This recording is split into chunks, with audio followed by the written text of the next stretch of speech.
Hi there, this is Steve Spurrier. You can join University of Florida Hall of Famer Shane Matthews and also the two-time SEC Player of the Year every weekday as he brings you all you need to know about the Florida Gators, including news, analysis, opinions, and some of the biggest names in sports.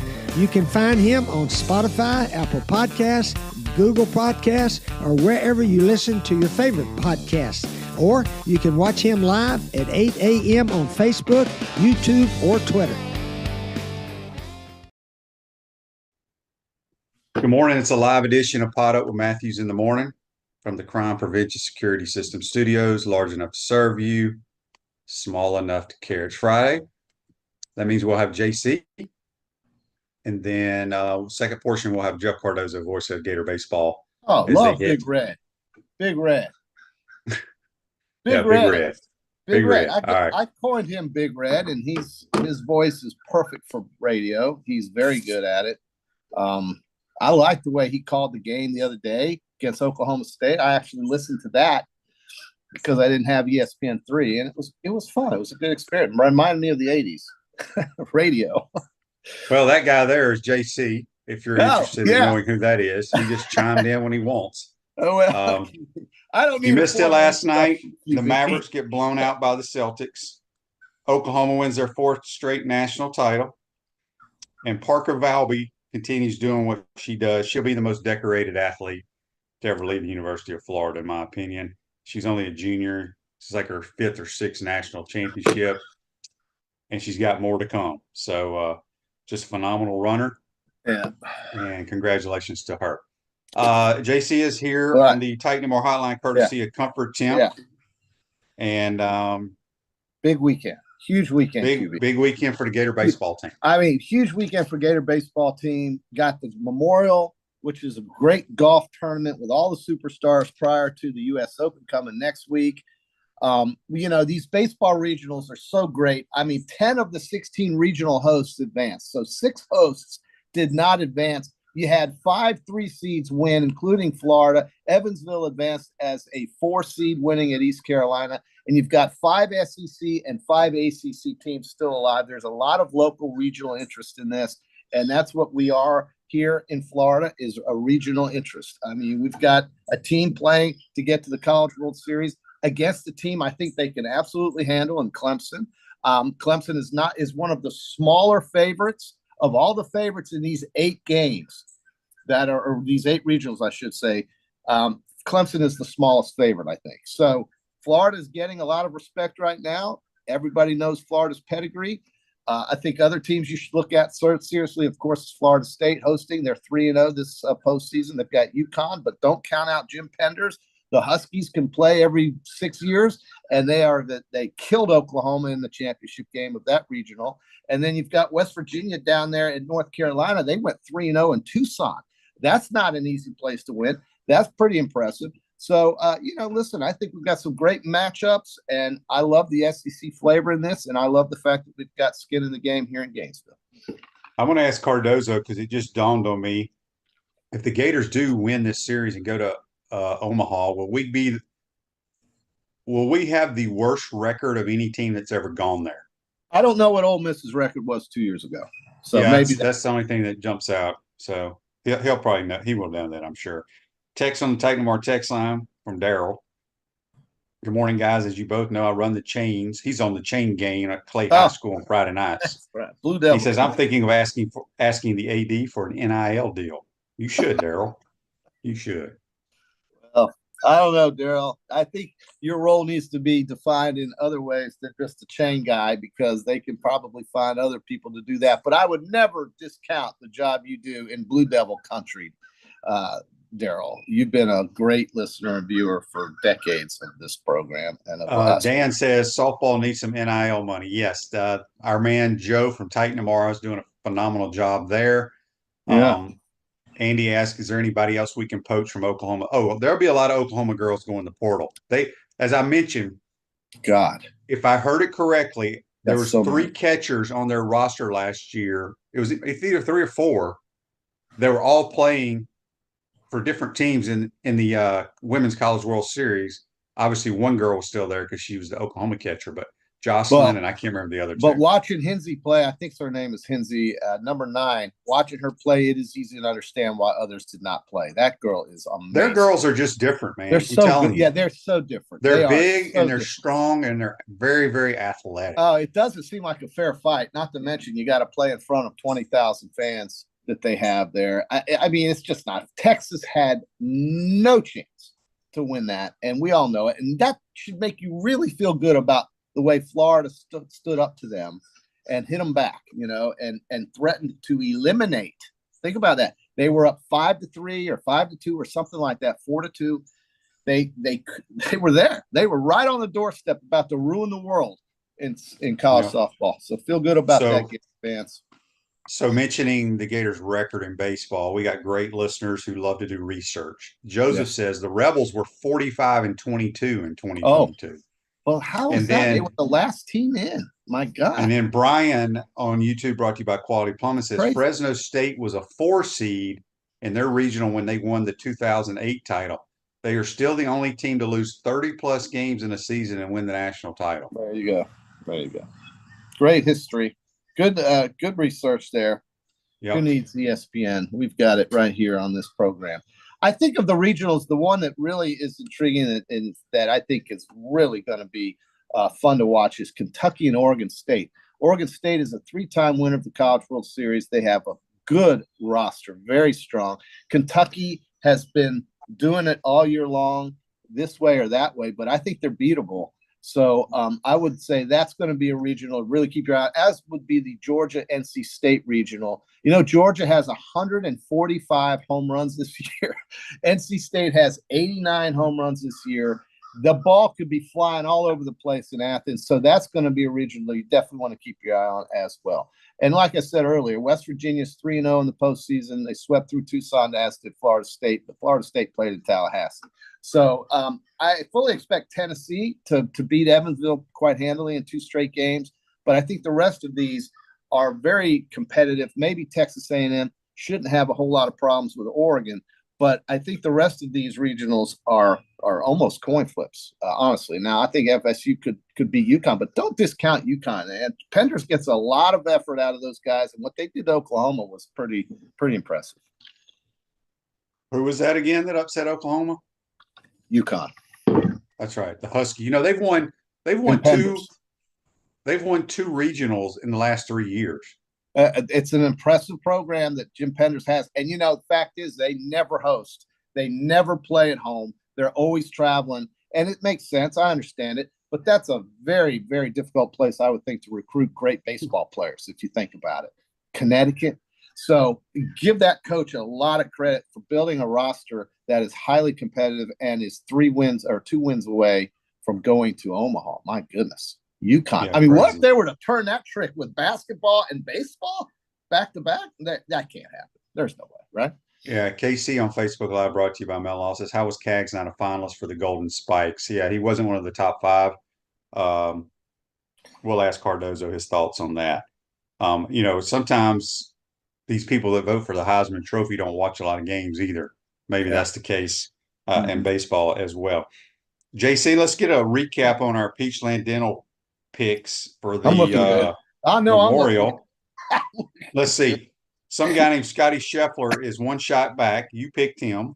And who else? You got Xander, who is 2 shots back. I got Oberg, who is tied with Xander. Yeah, good pick there. Then I have Hovland, who is at 7th place. He's 300. And I have Tom Kim, who is in 12th place. Where's your boy Will Zalatoris? Where is Will? Yeah. Okay. I noticed Billy Horschel is right there at 3 under. He plays this course well. I think Zalatoris shot 2 over, so he better play better today. I'll just take my chances with the first 2 guys you mentioned. I mean, those 2 guys, the way Shoffley's playing right now, he's got so much confidence. His short game is tremendous. We can go on and on and on about these guys, but this is a test. The Memorial is a really good course, a really good tournament, in that it's not going to be one of those 17 unders that win. I don't think it will. I think it's going to just get harder if it doesn't rain. Tony says something here. I don't know what this is about. He says, I'll have to send it to Shane, but the girl who has James Madison baseball the other day said, he's sending me something here. Said his favorite color, stuff keeps popping up the other day. His favorite color must be green because the ball was hit to the trees. I don't know what that's talking about. I guess they're going to send it to me. All right. JC, did you watch? Who are you rooting for, the Mavericks or the Celtics? No, definitely Boston. I'm a Celtics guy. Well, then why do you like the Stars? Yeah. Well, it doesn't and then have you like the Boston Bruins. You're very confusing. It has nothing to do with the cities. It's just the teams. And, like I told you, I grew up in a state when I was young that had one professional sports franchise, and they were 300 miles away. So it had nothing to do with geography when I was young, and all of my formative years, and I chose, who to like and who not to like. And so I when Dad took me to the Boston Garden in the 70s, of course I'm going to love the Celtics. And then, of course, he was a Yankees fan, so he took me to Yankee Stadium. Of course I'm going to like the New York Yankees. And they won when I was young. So as they won when you're young, you tend to – that's your team, right? That's who you like. Again, the Braves were in Georgia, 300 miles away. The Dolphins were in Miami, 300 miles away. I had nothing in the state of Florida to root for. There were no Bucks. There were no Jags. There was no Magic. There was no Marlins. There was no Rays. There was no Lightning. There was no Panthers. There was no Jaguars. I mean, none of that when I grew up. So that's why I like what I like. It's pretty easy to understand, really. We says JC likes who's winning. No, again, I just explained it to Dan. Dan, take the earplugs out of your ears. I told you why I like who I like. But I do like the Stars because I've gone to Stars. My wife is a Stars. She was a season ticket holder for the Stars. Of course, I'm going to like the Stars. But we go to games. If you go to games and you root for teams, you wear sweaters with guys' numbers on them and names on the back. Yeah. Oh, dear. That's what you do at hockey games. Oh, dear. Why do we have a mutual friend that keeps calling me during the podcast, QB, who shot 87 the other day with you? Why does he do this to me when he knows I'm on? Why don't you put him on the phone? Barone71 on YouTube, brought to you by Quality Plum, says, I don't buy the rumors of Danny Hurley to the Lakers. One, he has the best chance for a three-peat since John Wooden. And two, going to LA means he'd have to be under LBJ, the GM, and the owner. Yeah. What do you think Hurley's going to do? I think he's going to stay at UConn, and I think LA is going to offer him over $100 million, and I don't think he's going to take it. I think everything changes when you go to that world. And Danny Hurley is a guy who loves to have everything. I think, I don't know him, but I would think he's very similar to like a Nick Saban or an Urban Meyer, somebody who's in complete control of everything. And it is his program and his trademark on that program. When you go to the Lakers, all of that goes out the window. None of that matters. None of that is important. That's the world of Jerry West, Magic Johnson, Kareem Abdul-Jabbar, and about 30 other greats. And now it's LeBron's team. So you don't mess up something really great that you got going at UConn, which, again, they could win it again next year. They got a lot of guys coming back to go and chase money in LA, which, by the way, you have to give half of it back, literally half of it back to the government. You don't do that. And I don't think he's going to do that. I think he's going to stay in UConn. But his ego may chase him out there. And I think it'd be difficult for him. I do. But I don't know any better. I'm just telling you what I think. He might win 7 NBA titles there. Who knows? But yeah, I'll tell you what. So let me tell you what I heard. QB, let me shift gears like we do here on this show quite often. And here I am shifting gears. I know you don't care, but I'm going to tell you anyway. John Adams is a columnist of the Knoxville News Sentinel. He's a big Tennessee guy. And like I was telling you about some of these guys podcasting for the University of Miami, he's got the Big Orange going 10-2, and he thinks that their ranking of number 7 in the conference by many of these preseason SEC magazines is woefully inaccurate. He says that Tennessee has only 2 games, only 2 that are marginal losses, and that's Georgia and that's Alabama. But he thinks they can win both of those, but those would be their 2 losses. He doesn't even have Florida on the radar screen. And Paul did not remind him that when Tennessee plays Florida, they typically lose. And it's amazing to me how I think the Gators are so overlooked right now, and that will work to Florida's I think, advantage. Who is this Tennessee writer? There are no expectations. He's a very famous writer. Who is it? John Adams of the Knoxville. Oh, yeah. John's been on this program multiple times. He's got them going 10-2, baby, and they don't even. There's only 2 games on that schedule that can lose. There's just 2. So, yeah, well, they lost to us last year, and they weren't very good. I think they won. How many times have they won in like the last 20 years? Not that any of that matters. I say it all the time. I get it. None of that matters. I get it. I get it. I'm not a Tennessee. They're going to have to show me something. Let's give a shout out to CertaPro Painters of Gainesville. It's the area's leader in painting excellence and proud partner of the Florida Gators, offering professional painting service for homes and businesses, plus cabinet refinishing and carpentry repairs. Visit CertaPro.com for a free estimate. We just got a text from the Titan Mart text line, and it says, this comes from a gentleman that you know. He says, one comment, the 87 was from the back tees, not the senior tees, and playing for actual money, not points in a dogfight. I don't care if they're from the back tees. There's 12 holes on this golf course. There's 12 of them where the back tees are maybe 10 yards behind the blue tees. Give me a break. 87. I mean, come on. I know what that guy needs. That guy needs some injections. He needs some injections to get that body right. That's what he needs. That's what he needs. Barone says Tennessee has a good QB and wide receiver and is rebuilding everywhere else on the field. Well, I think it's amazing though. It's amazing to me. Florida is getting absolutely no, and I think that's no, JC, that's not true. ESPN is all over the Gators. They have the Gators going. What was it with their FPI, whatever all that stuff means? Yeah, they have them. They have them going 6-6, but being in the top 20. I got that. Yeah, you have ranked. I saw. You took notes. I did. Of the 10 top hardest schedules, 9 of 10 of them are in the SEC, including Florida, who's number 1. But Florida, in strength of schedule, Florida's ranked 20th though, 6-6, and maybe 7-6. Football Power Index. Now, you know that Florida, Mississippi State, and Georgia in their mind have the 3 hardest schedules.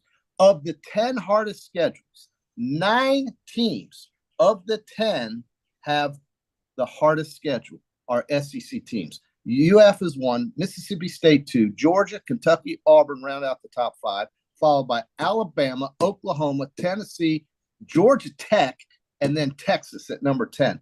Those are 9 SEC teams with the 10 hardest schedules according to this Football Power Index. So, JC, I want to bring this up since you're a numbers guy. I talked with Brent Beard about this yesterday. Yeah. It was the percentages, according to ESPN, the percentages of making the playoffs next year. Yeah. Okay. Georgia was at number 1 at 79%. Yeah. Okay. There's 8 other teams ahead of the Ole Miss Rebels. The Rebels were at 20%. Wow. Makes no sense if the Rebels are ranked 5th in America. No, that doesn't make sense. Who's got them ranked? So I'm gonna recap it. Here it is: Georgia at 79, Oregon at 76, Texas at 68, Ohio State at 67, Notre Dame 59, Penn State 59, Alabama 57, Missouri 37. Tennessee 36, Oklahoma 36, the semis at 35, Michigan at 28, Clemson 26, LSU 25, Kansas 24, K-State 21, A&M 20, and Ole Miss 20. That's through their whatever the FPI is. But it's amazing to me how everybody has them ranked in the top 5, and then they're saying they only have a 20% chance of making the 14-team playoff. Well, it's a 12-team playoff, and yes. 12? Is it 14 next year? Or in 2 years, or whatever it is? Well, they're talking about it. They haven't officially announced 14, but it's 12 right now. But they are talking about adding 2 more teams, but on their way to 16, without a doubt. But no, I mean, that is kind of strange. But Mississippi does not have one of these harder schedules relative to the 9 teams I just mentioned, and Mississippi does not play Alabama. They get Georgia at home, and so maybe that's why they're ranked so highly. But if they're ranked that highly, it's hard for me to see them not making it into a 12-team playoff scenario, which I'm still I love the idea of what we're about to do. And this is going to provide such a good time for us after Thanksgiving, because the first 4 first-round games on campus are on December 20th and 21st. And those are on-campus sites. And the top 4 seeds, that's going to be 5 through 9 playing against 10 through 12, or 5 through 8 playing against 9 through 12. And you're going to have those games on campus. But the top 4 seeds will not be playing that weekend. They will play in the bowl games that will begin on New Year's Eve and New Year's Day. And then the semifinals follow that by the championship game, which isn't until January 20th in Atlanta. Atlanta, Georgia, could potentially have, if I'm right about this, 3 games in the postseason. They'll have the Peach Bowl, they'll have the championship game, and they will have, of course, the SEC championship game. That's 3 games. Oh, well, not the Peach, Chick-fil-A Bowl. Yeah, or they go back to calling it the Peach Bowl. One of them. Right. Yeah. Well, I call it Peach Bowl. But yes, so that's 3 postseason games in Atlanta, Georgia, which to me is a city not on the upswing. It's on the decline. But that's beside the point. They're going to have, it's a centrally located with a major airport. It's a perfect place to play, as is Dallas, in my opinion.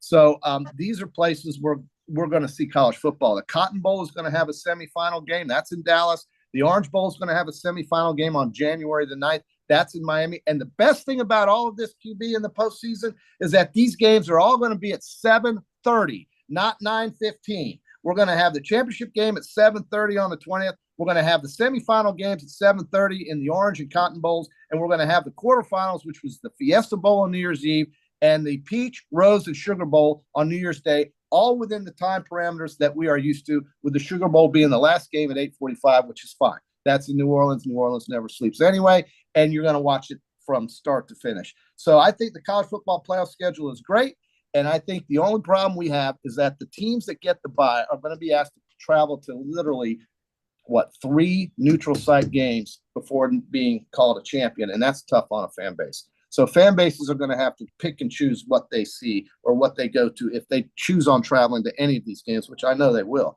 But it's going to be a tremendous, tremendous spectacle. I think I can't wait for this college football season. We're only 2 months away, QB. Yeah. This Day in Sports brought to you by Campus USA Credit Union. Put some star power to work in your financial life. Campus USA Credit Union. 2010 Major League Baseball Draft.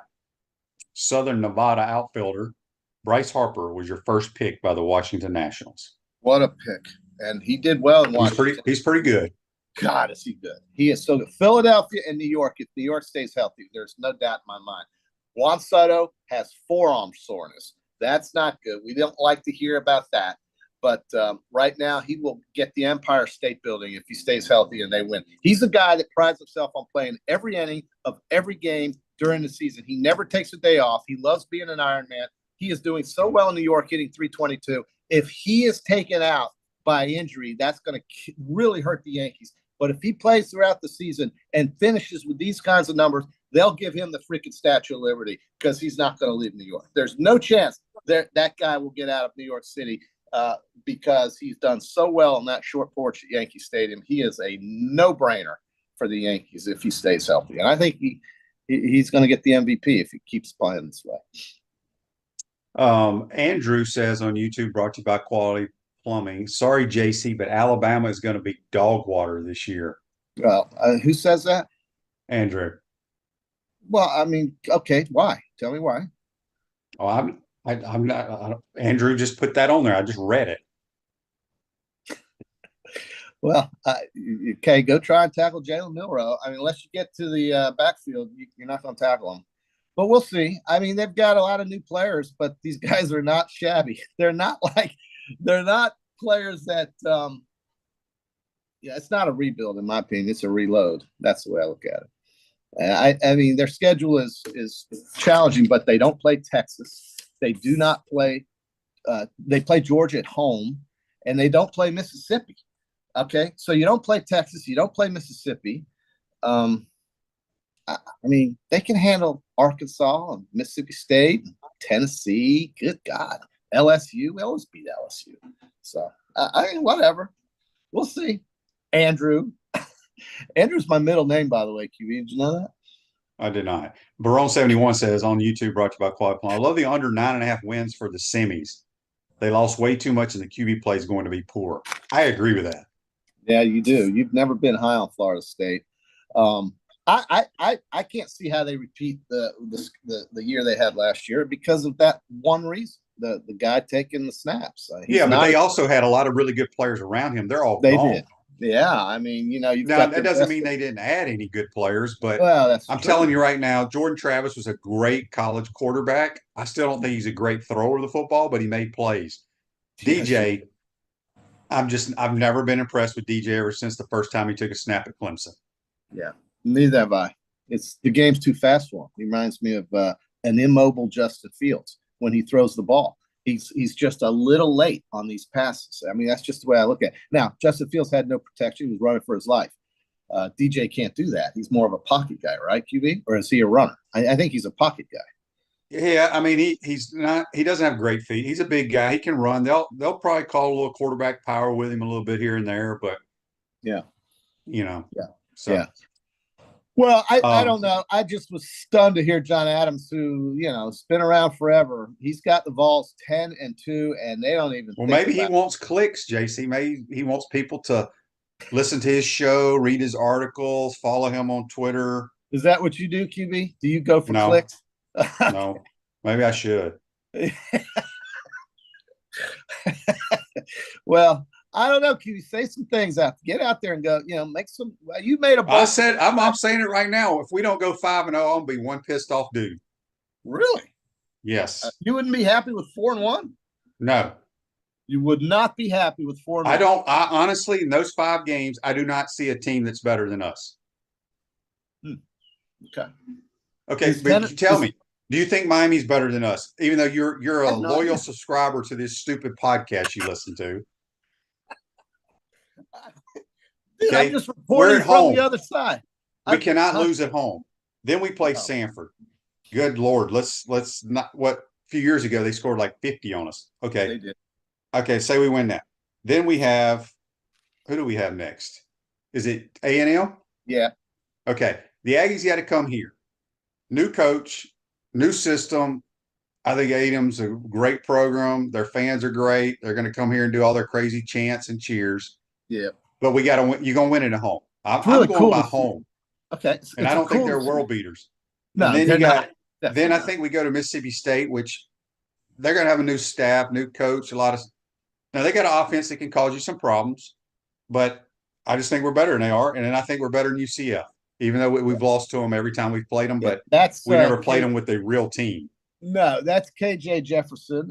He had some success against the defense. Look, to me, QB, if Mertz is sacked 31 times again this year, we're going to get the same results. So they got to get better on. Did you know that Pro Football Focus, which does all this grading, which I think they do a great job, but I don't understand how they do it because we don't know what a guy is supposed to do on every play because we're not in the meetings. We don't have the playbook. We don't have his assignments. So I don't know how Pro Football Focus knows what their responsibilities are or their assignments.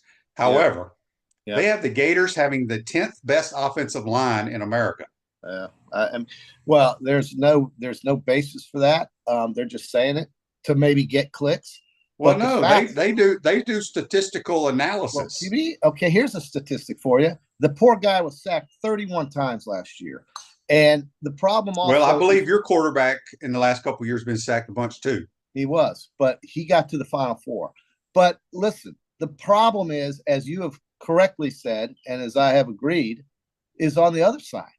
78th in scoring defense, allowing 27.6 points per game, and 71st in total defense, almost allowing 400 yards per game. That is the problem. And so you're going to have Cam Ward, you're going to have Connor Wegman, you're going to have the guy KJ Jefferson, all being quarterbacks of the other team in those first 5 games. That's all I'm going to say about that. Yeah, none of those quarterbacks scare me. They had success. KJ had success. KJ has success running the football. He is not a very good thrower. If we could tackle somebody, right, we'll be fine. Like I told you, it comes down to the front 7 once again for the mighty Gators to have a good year. Well, we have not played tackle football on defense for 5 or 6 years now. And that's the first thing I'm going to watch. And the second thing I'm going to watch is if they can keep Mertz clean. That's it, dude. That's it. You can have all the great athletes you want on the outside and behind the quarterback, but if he's not. Well, I mean, he got sacked last year, but it didn't bother me. We were good enough on offense to win multiple games. Yeah. Well, he will be fine. We got some more text here. I need to read a few of them. Chris from Cottondale on the Titanmore text line says, Shane, we are in total agreement about Tennessee and especially the Noles. I think they took a step back with DJ at QB, as I feel they have been overhyped lately. I am waiting on JC to say something stupid so I can get on him instead of agreeing with him. But hang in there, Chris. You know it's going to come eventually at some point. But listen, I agree with him and you. That's why I brought it up. That's why I said that this guy Adams is just like maybe he's just trying to promote and get clicks, as you say. There is no chance of them going 10-2. I don't see that with a new quarterback. And even the old quarterback wasn't that good. Joe Milton was not a winning quarterback. Joe Milton was terrible. All right, JC, we got to get to baseball talk with Cardozo. So go play the senior tees today. Have fun, my friend. That's JC. Join us on the Titan Number Hotline, courtesy of Comfort Temp. Quick timeout. Talk a little baseball with the voice of Gator Baseball, Jeff Cardoozo, when we come back. We want to take this moment to thank our sponsors who keep the show going and pay the bills. Our premium sponsors are Crime Prevention Security Systems, large enough to serve you, small enough to care. Titan MRI, Gainesville's only locally owned and operated MRI facility. Meldon Law, the only official injury and accident law attorneys of the Florida Gators. Peachland Dental, Gator Nation's first choice for dentistry in Port Charlotte. QC Kinetics, live pain-free with QC Kinetics. Campus USA, put some star power to work in your financial life with Campus USA Credit Union. Comfort Temp, comfort is our business, peace of mind is our promise. Dave & Buster's, eat, drink, play, watch. Our gridiron sponsors are UF Bookstores, Silverback Concrete, Ruse Ogre State Farm Insurance, F45, Quality Plumbing. Our touchdown sponsors are Gator Dominoes, Celebrate Primary Care, Gator Bait Media, Okido America, Style Cuts, Ironwood Golf Course, Big Mills Cheesesteak, McDonald's of Gainesville, 84 Lumber, Dowling Signs, Baker's Sporting Goods. If you're interested in promoting your business on the show, call Freddie at 352-284-3733. If you like what we're doing here, make sure to follow us and support the businesses that support us. Pro football legend Emmitt Smith understands your joint pain. It does not surprise me that there are a ton of people out there that's in pain. That's why Emmitt is such a proponent of QC Kinetics, offering real lasting joint pain relief with non-surgical, all-natural biologic treatments. Whether it's a joint pain, ankle pain, shoulder pain, neck pain, back pain, hip pain, any kind of pain, the body eventually will break down when it's under that much stress. That stress can cloud your judgment to the point that you'll just say yes to the scalpel or yes to another prescription of pain pills. But maybe it's time for a second opinion from QC Kinetics. The reason why I would recommend this is because the natural biologics that QC Kinetics is providing you gives your body a chance to naturally heal itself. Restorative, regenerative solutions are here. Get lasting relief and live your life. Call QC Kinetics, 352-400-4550. That's 352-400-4550. QC Kinetics, 352-400-4550. Welcome back to the Crime Prevention Security System Studios, large enough to serve you, small enough to care. Ruse Ogre State Farm Office is a team of dedicated insurance professionals ready to help life go right with the right insurance options for you and your family. Visitogreinsurance.com. Give them a call, 352-240-1779. We're now going to go back to the Titan Number Hotline, courtesy of Comfort Temp. And as Tony says, next up, number 41 in your program, but number one in your hearts, the legend Jeff Cardoozo. Good morning, Jeff. How you doing, my man? Doing good, man. It's I guess it means we won if I'm still talking to you this time of year. Kind of crazy. It is crazy, and I will make sure that, as you know, on the football broadcast, I always bash guys that wear like number 47 and stuff. I'll make sure not to bash number 41. Not a baby. Jeff, I mean. What a year. I mean, we were just talking about if the Gators win, would they go to Omaha with the worst record ever? But I have great people that listen to this program. that said that I guess Fresno State won the national title a few years ago with over 30 losses. So still got to win 2 games. But how do you like this matchup with Clemson? I like it. I mean, I think even when everything came out, I think some people were freaking out on that selection Monday on Memorial Day. Everybody's hanging out in their Speedos on the beach watching the thing. And, you don't go to Florida State, you don't go to some of these other schools, and all of a sudden it's Oklahoma State. And I was like, you know what? Sweet, because it's actually different people. And Shane, I think you know this from football, certainly, but there's a difference between the SEC and every other conference. So despite Nebraska winning their conference tournament, Oklahoma State winning and having all these great records, Nebraska's guy hadn't lost all year, but guess what? He's playing Iowa and Purdue and teams like that. That's what he's beaten.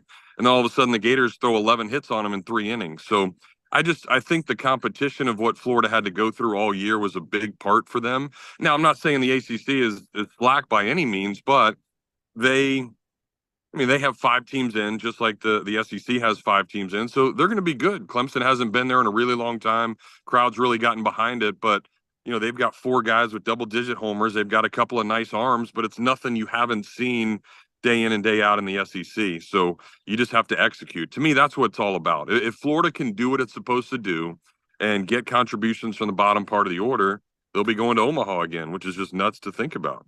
It really is. What can you tell us about the pitchers that we're going to face for Clemson? Yeah, one's a freshman, actually, but this could be the second time he loses to a Gainesville team. He is from Bishop Verot, a Florida kid.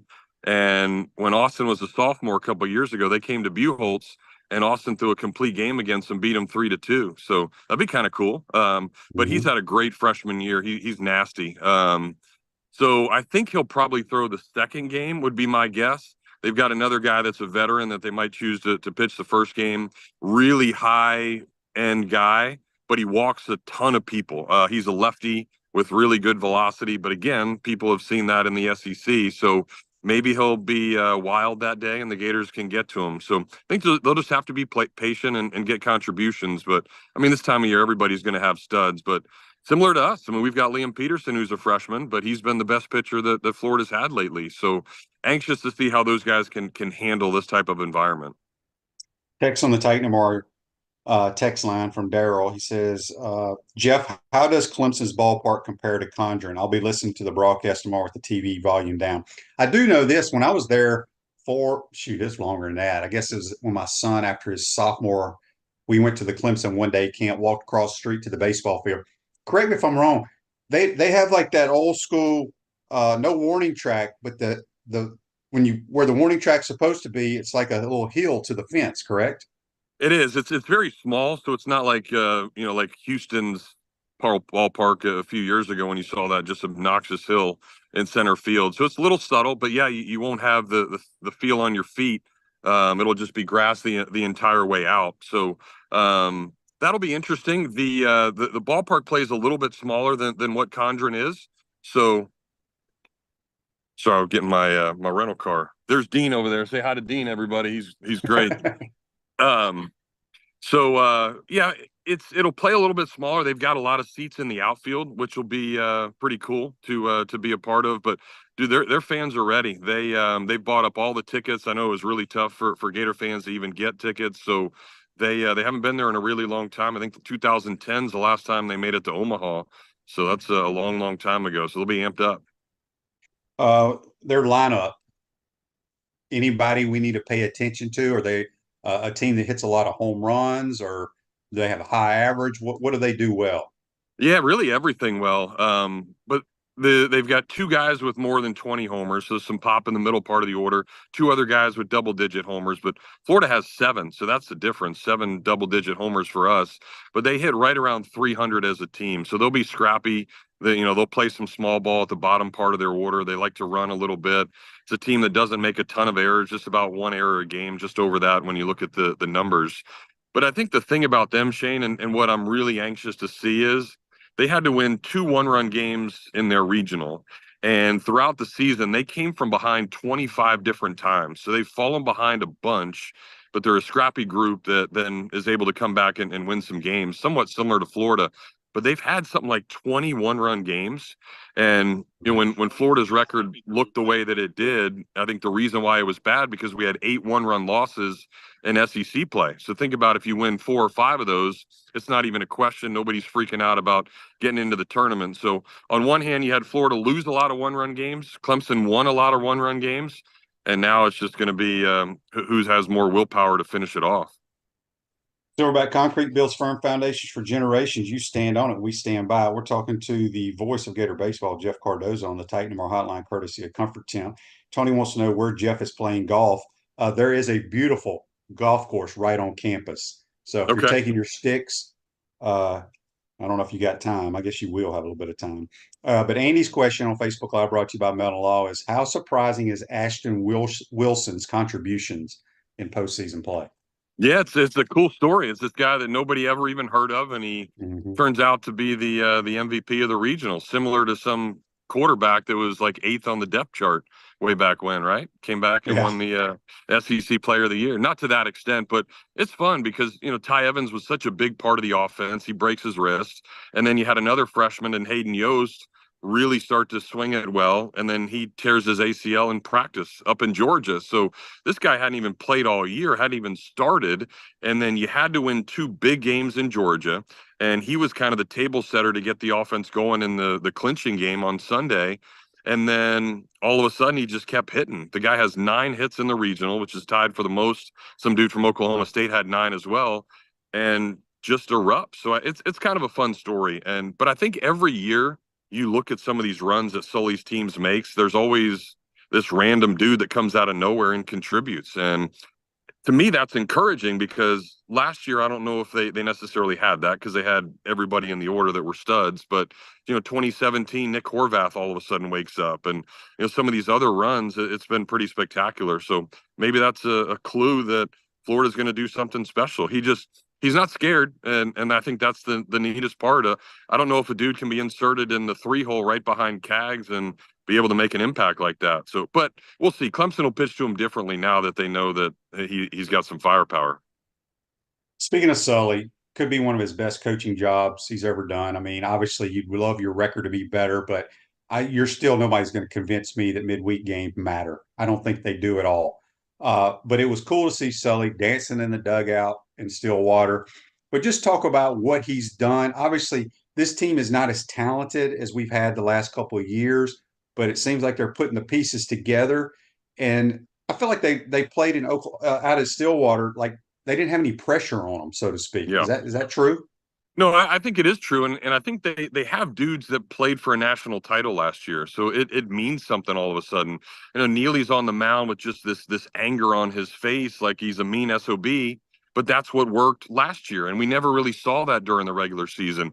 You had guys like Shellnut and Curlin and Heyman, guys that were, again, playing in Omaha last year. They didn't want their season to end. They know it hasn't been the best season, but I think there's a mindset there that they were able to flip a switch and say, okay, it's go time. We've played some really tough competition, and we should be able to go out and handle ourselves the right way, adjust a little bit. But yeah, as far as Sully and the coaching staff, I think where Sully has done his best work is the pitching staff. I mean, Shane, you know this, that football is a bigger roster. Baseball is you can manage about 30 guys, but everybody's personality is different. So I can go MFU and you'd be fine with it. But if I talk that same way to somebody else, they'd kind of curl up in the fetal position and they couldn't perform. So I think he had to learn how to talk to some of these freshmen who have been studs and they're perfect game All-Americans, all this other stuff. But I think once you figure out a way to kind of get to them, then it's worked in a mindset, and you figure out who he can get on and who he can, have an impact vocally. And I think it's certainly worked. And, I think even from a defensive standpoint, I remember they worked really hard on Cade Curlin turning double plays, and he was a little slow on the turn, and they took an entire practice one day and just kept working and working and working on it. And then they turn a big double play in that final game to clinch it. So, and it was because of what Curlin was able to do. So these guys have worked really hard. I think a lot of people might think, oh, these guys don't know how to coach, or they forget how to coach, or they don't care how to coach. But, jobs like this, they're coaching even harder. And I want people to really understand that that's exactly what these guys did all year. Yeah, I've had multiple people over the course of the year want to fire Sully. I'm like, you people have no idea. Yeah. We've had a bunch of texts on the Titan Mark text line regarding CAGS not being one of the finalists for the Golden Spikes Award. I mean, how's that possible? I don't know.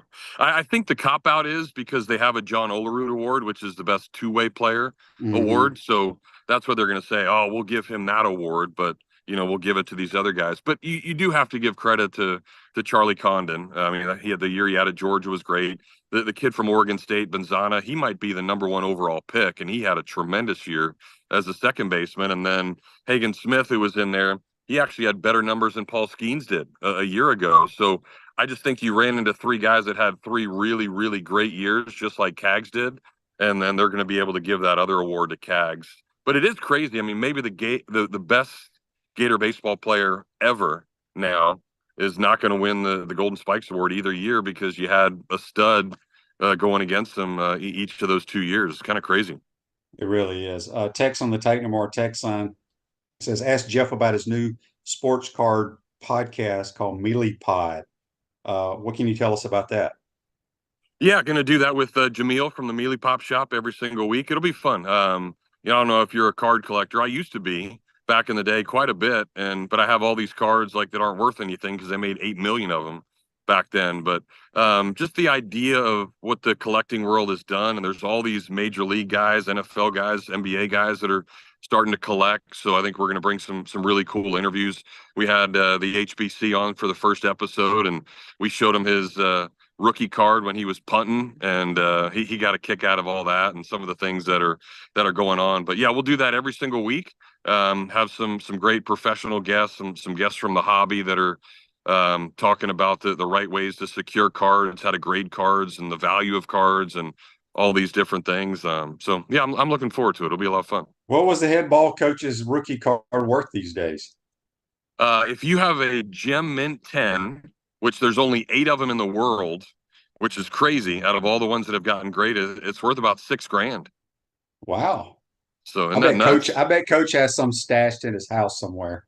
Yeah, crumbled up in some shoebox that he has no idea what they are. Yeah, there's no doubt. Text on the Titan Mark text line from Jonathan. He says, Jeff, is your son a senior this year, and will he be playing college baseball? He is a senior. He's probably going to go to Santa Fe to get started. Now with the portal, there's more than 3,000 people in the baseball portal, Shane. So it's just nobody's taking freshmen anymore unless you're elite towards the top end. And I think Sully's even having that philosophy. He'll bring in a couple of guys, but use the portal more than what he's done. So all these schools like UCF, Florida Gulf Coast, USF, UCF, all these places, they're bringing in just a couple of freshmen, and they want to go get the portal because you'd rather have this 22-year-old dude that's throwing as opposed to this 18-year-old knucklehead that may not even go to class and show up and not know how to handle it. So I think that's the route that a lot of people, unfortunately, are having to start to take now. And don't you think, I thought I heard a conversation, Sully, on some show, and I don't know if it was with Steve or maybe your show, that Sully talked about, he's had all these freshmen going against these 6-year seniors for so many the last couple of years. Do you think he's going to go more to the portal? And we know that, which is weird, we're still playing baseball, and 2 kids committed to us, one from Texas Tech and one from JU. Do you think he starts going that route a little bit more? Yeah, I think he has to because, again, he's right. And I think throughout the year this year, it frustrated him. And I think he realized what college baseball has turned into. Tim Corbin, his buddy there from Vandy, almost the same thing. Corbin was able to go anywhere in the country and get any freshman he wanted to because Vandy was able to sort of manipulate scholarships and change some things around. But now it doesn't matter. You don't need to go get out freshmen because everybody can do the same thing. Everybody can go pluck a kid from Texas Tech or East Carolina. I mean, they're right in the final. All of a sudden, their second best arm leaves and 3 guys are gone from East Carolina just because they want to go play in the SEC. So I think that's the model that you're starting to become. Like, why wouldn't you go get the #1 guy from a mid-major that's pitching at, I don't know, say Wofford or Western Michigan that's tearing it up and doing some great things, and he knows how to pitch. He understands the mentality. He's going to go to class. There's a want to it. And then now bring him into your school. And all you got to do is give him a little bit of money for it. And I'd much rather have that guy than, some 18-year-old that you don't know is going to be able to handle it on that bigger stage nowadays. Yeah, it's very similar to, was it Waldrop that we brought in from Southern Miss? Sure. He's pretty damn good. Last thing for you, Andy wants to know, how much prep time do you do with your midday radio show with Dooley, or is that all off the cuff? A lot of it's off the cuff just because so I can make fun of Dooley. That's what it's about. Have some fun. But yeah, I mean, all you got to do is, you just follow sports, become comfortable with it. And the cool part is being around it as much as we are. You get to talk to coaches, you get to talk to players, and you certainly have an insight that other people don't have. And I enjoy that. I love being able to project that to everybody else and having a good time. And yeah, I don't know how much people even care about the X's and O's anymore, but it's all opinion. So I mean, you think one way, I think a different way. Although when we think together, that means we're smart, I guess. Yeah. Who's calling the game with you this week? Sean? Sean. Yeah. I wanted to ask you, how hard has it been? Because, baseball, there's so many games and Sean's doing stuff, and then you got Steve Russell that steps in, and then Eric. Is it you got to get used to how they all kind of operate? Yeah, I think personality wise, again, is sort of the same thing. You learn and you understand how you can, make one joke one way or say something, but you can't maybe make that with another guy. And then, with Eric, it's two baseball players that have done it at this level. So, we can kind of goof off more and make fun of players and call out people and have a good time doing it that way. And Sean's certainly a professional doing it, NBA games and major league games, but, he's got that fun personality too that we're able to do a lot with. And then, Steve and I have been doing it together for 20 years. So it's, I just, for me, just keep it fun. I think, you try to bring a broadcast out where people would enjoy it.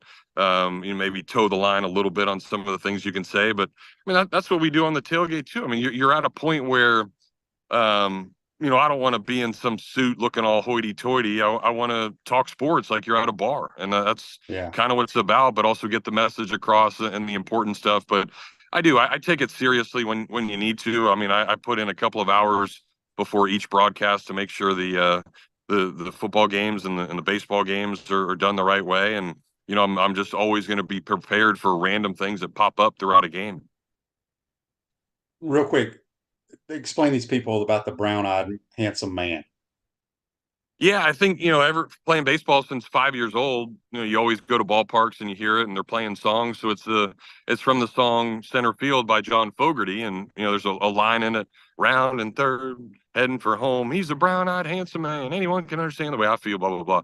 So it just, organically came about one day. He's round and third, heading for home. He's a brown-eyed handsome man, kind of popped into my head. So maybe I can be in Creedence Clearwater Revival back in. Maybe I can sing the special guest song one day if Fogerty ever let me. Well, hope you have a great call. Hope you have a lot of see ya. Sit them down. Yep. That'd be awesome. Be awesome. We'll be listening, my man. Hopefully Sully and the boys can get it done. Thanks, Jeff, for your time, my man. All right. Sounds good. Okay, man. That's Jeff Cardozo. Join us on the Titan More Hotline, courtesy of Comfort Town. Live a healthier lifestyle with our bold, flavorful smoothies and our amazing food. Tropical smoothie. When you eat better, you feel better, people. Kanye Ramos, so who's the better golfer, me or Cardozo? Me. Cardozo hits it a lot farther than I do, but scoring-wise, that would be me. Comfort Temp Heating and Air is looking for an enthusiastic, motivated comfort specialist to join our team. $1,000 signing bonus after 90 days. Awesome benefits. Opportunity to grow with the winning team. Apply today at comforttemp.com. Comfort Temp Heating and Air. Comfort is our business. Peace of mind is our promise. Again, if you been sleeping on a rock, Gator Baseball tomorrow, 2:00 against the Clemson Tigers, game 1. And then they'll play again Sunday. And then if necessary, game 3 will be on Monday. Greg says, I can appreciate everyone's enthusiasm for the upcoming football season, but what makes you think all the problems are magically cured? Don't know what that means. I just know that they have a better roster, more talented roster than they've had. And we'll see. We'll see. Have a great weekend, folks. We'll recap everything on Monday. Take care.